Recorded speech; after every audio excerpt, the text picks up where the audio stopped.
The East African community is the most integrated, most progressive economic community in our continent. I am a very proud East African. We need to hasten the process of political integration. I am solidly sold to the idea that it is East Africa that is eventually going to unite the continent of Africa. We are meeting in this summit in the context of a fairly difficult situation globally, occasioned by the COVID-19 pandemic, the conflict in Europe, the conflicts in our region, and the difficult times occasioned by climate change and the current situation of El Nino that we have across our region. Even in that context that looks a bit gloomy, we must not lose sight of the great opportunity that exists in our region and the huge potential that the 7, now 8 countries of the East African community have as we face the future.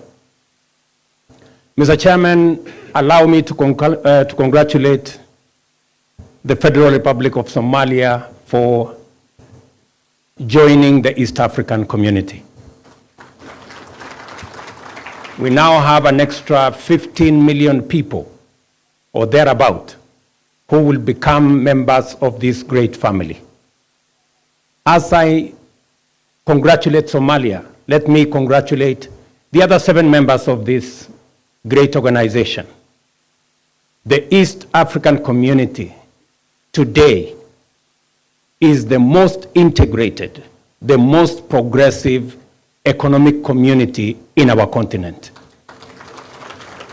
It speaks volumes as to our resolve as East Africans to build a common market, to build on our strengths, and to focus on a common destiny as the people of this region, because by so doing, we will have the opportunity to unlock the tremendous potential and the myriad of opportunities that we have as a region. I am a very proud East African. And today, in our meeting, we've had a conversation about how we need to hasten the process of political integration in our region. When the committee of experts visited Kenya, they had a wonderful experience, and they are sitting here, they will tell you. Many people in Kenya told them that they were delaying with the integration of East Africa.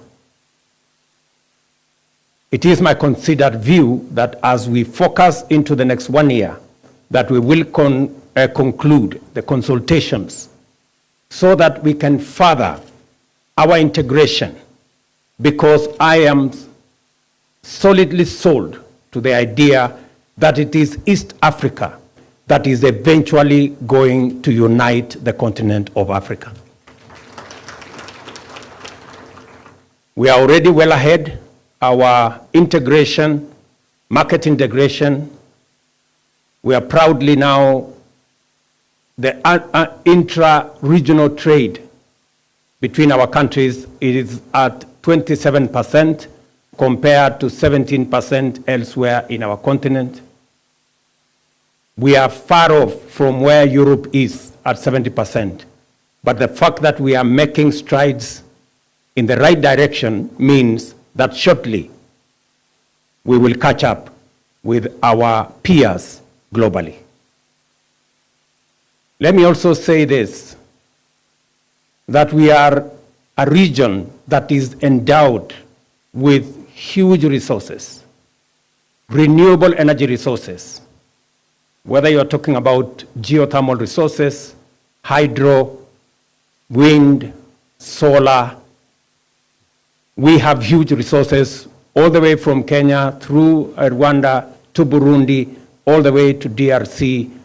And additionally, we have huge mineral resources.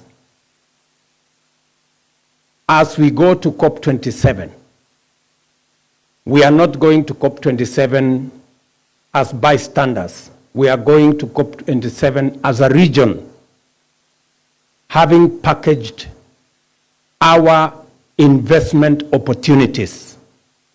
Investment in renewable energy, investment in Africa's green industrialization initiative, so that we can use the renewable resources we have, the huge resources we have around agriculture and uncultivated land, the resources we have in minerals, and of course, our human capital, the young people of our region, presenting them as opportunity for the world to invest, and so that we can unlock the potential in our region, create jobs, create prosperity, grow our economy, and eliminate poverty from our region.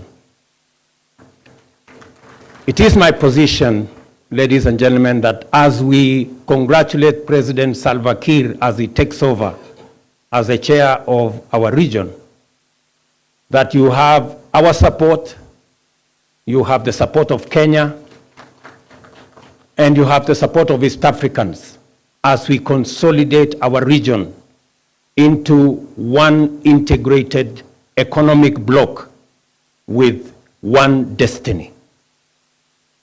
Let me conclude by commending our sister, the President of Tanzania, for making it possible for us to host this summit here. Congratulations, my sister, and the great people of Tanzania for welcoming us and for the courtesies extended to us, and just to commit to you that the people of Kenya and government of Kenya is 100% behind the East African community, and to wish well our friends in the DRC as they go into the elections. You have our prayers, you have our support as you nurture your democracy, even as we agreed this morning on the subject of Eastern DRC and the security challenges there, that as East Africans, we will not walk away from the people of Eastern DRC.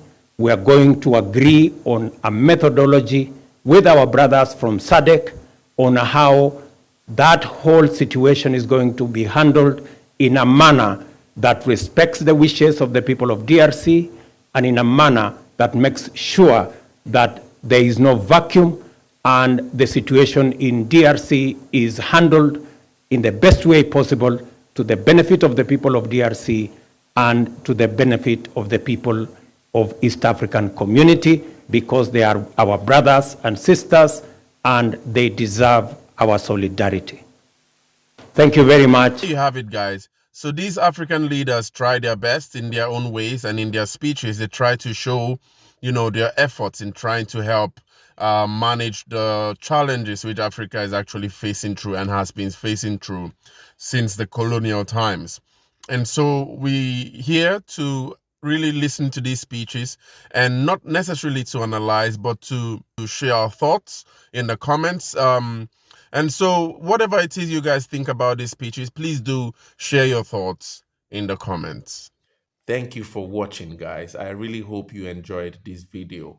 Please share and like and subscribe, because that's the way you support Kwazemy as a channel, an Afrocentric channel, where we try to understand deeper issues in African history and hopefully develop a collective intelligence on how we wish to build the Africa we want to see as people of Africa. See you in the next one.